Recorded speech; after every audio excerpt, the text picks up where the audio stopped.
So, is a bad credit score weighing you down? Yeah, I get it. It can be really stressful. But what if I told you there's a clear path back to financial health? Today, we're going to unpack your personal financial first aid kit, a step-by-step guide to fixing your credit score and doing it fast. So, if you've checked your score recently and saw something like a 620 or maybe even lower, then listen up. You are in exactly the right place. This explainer is built just for you, and we're going to walk through exactly how to turn that number around. And look, let's be super clear about why this matters so much. A low credit score isn't just some number. It's like a leak in your wallet. It means you're paying more for everything. We're talking higher interest on your credit cards, a more expensive car loan, a higher mortgage. Sometimes it even means getting flat out rejected for a loan. Fixing your score is all about plugging that leak and keeping your hard-earned money with you. All right, to get this done, we need a plan, right? Here's our roadmap for today.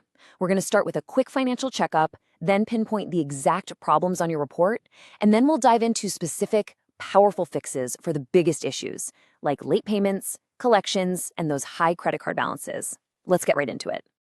Okay, let's do this. Section 1 is your financial checkup. I mean, think about it. You can't fix a problem if you have no idea what's actually causing it. So this first step, getting your hands on your credit report, is the foundation for everything else we're about to do. And this is absolutely non-negotiable. You have to get a copy of your credit report. And the best part? It's totally free. Seriously, if any website tries to get you to pay just to see your own report or score, that is a massive red flag. Just close that tab and use one of the many legit free services out there instead. And you've got really easy ways to get this info.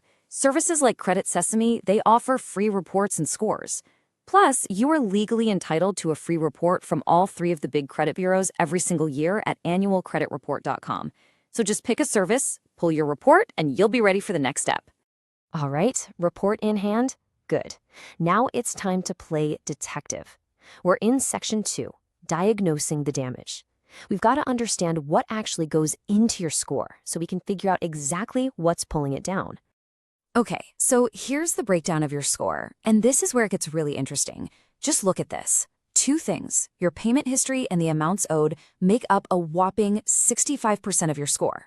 Now, this isn't bad news at all. Actually, it's great news. It's basically a roadmap that tells us exactly where to focus our energy to get the biggest, fastest results. Okay, so as you're scanning that report, these are the big things you're looking for. Think of it like a checklist. Do you see any late payments? Any accounts that got sent to collections? Are your credit cards all maxed out? Or are there any big ticket items like a foreclosure? And just as important, is there anything on there that's just plain wrong? Find these because we're about to deal with them one by one.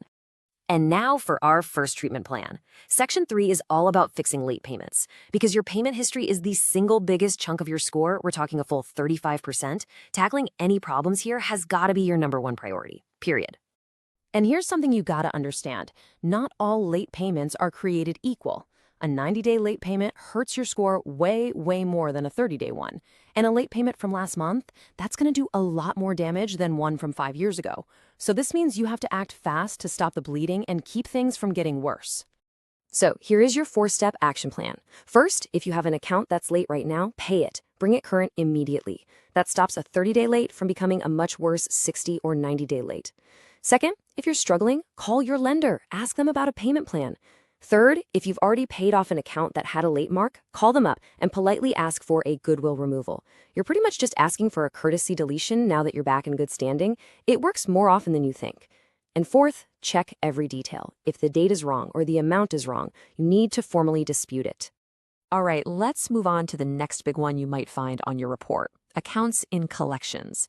This is what happens when a debt goes unpaid for so long, usually over 150 days, that the original company just gives up and sells your debt to a collection agency. It's a pretty serious mark on your report, but you can absolutely deal with it. And really getting this definition is the key to your whole strategy here. The original lender writes it off and sells it to a collection agency for just pennies on the dollar to get something back. That agency then tries to get the full amount from you. The fact that they bought your debt for next to nothing, well, that gives you some serious leverage. Here are 3 really powerful ways to handle these collection accounts. First, validate the debt. The law says you can demand the collector prove the debt is actually yours and that they even have the right to collect it. That's your first move. Second, negotiate a pay for delete. Since they paid so little for the debt, they're usually open to settling for less. You offer to pay them an agreed upon amount, but only if they agree in writing to completely remove the collection from your report. And third, a bit of an advance move. Pay the debt, then turn around and dispute it with the credit bureaus. The collector already got their money, so they often don't even bother to respond to the dispute. And if they don't respond, the item gets deleted. All right, we're on to our final fix, and trust me, this is a huge one. Section 5, the credit utilization fix.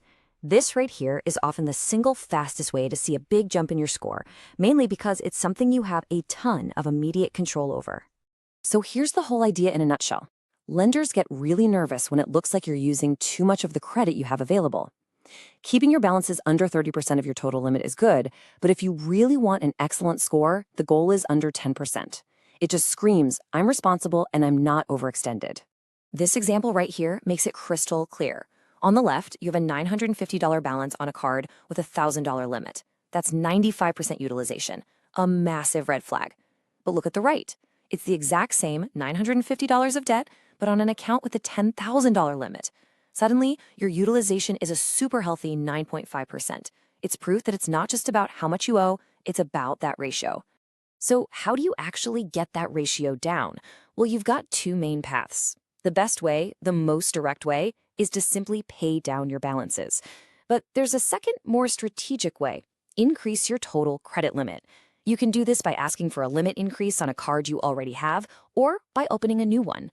But let me be really clear, only do this if you know you won't be tempted to spend more.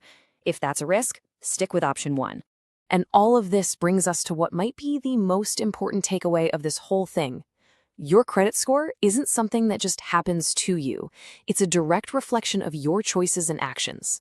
When you get your report, you handle those late payments, you tackle collections, and you master your credit utilization, you are the one in the driver's seat. So I'm going to leave you with one final thought. Now that you have the entire playbook, what's the first thing you're going to do with that better score? Is it getting approved for a much better car loan? Finally qualifying for that mortgage? Or is it just feeling that peace of mind that comes with being in control? Think about that, because that's the real reason any of this actually matters.